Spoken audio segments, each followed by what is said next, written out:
Assalomu alaykum, hurmatli tomoshabin, kanalimizga xush kelibsiz. Bugungi videoda pensionerlar uchun juda muhim yangilik haqida gapiramiz.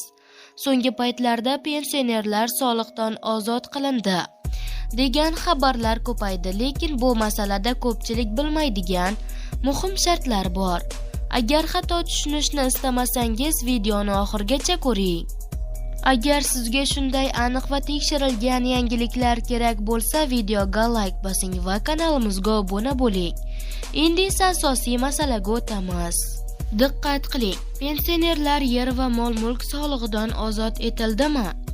So'nggi kunlarda ijtimoiy tarmoqlarda pensionerlar yer va mol-mulk solig'idan to'liq ozod qilindi degan xabarlar tarqaldi.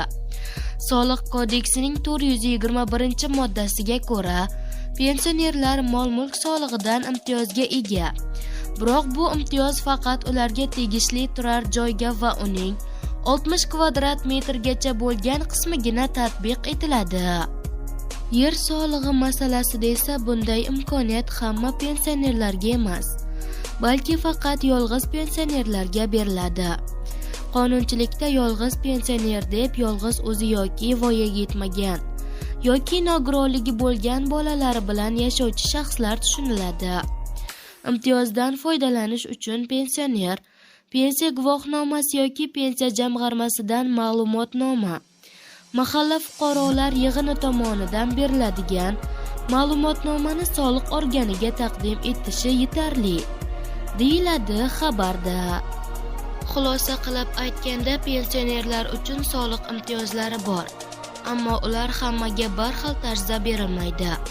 Shu sababli noto'g'ri xabarlarga ishonib qolmaslik juda muhim.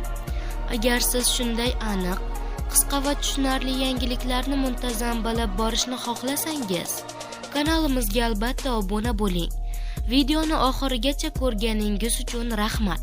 Fikringizni izohlarda qoldiring va yana bir bor like bosishni unutmang.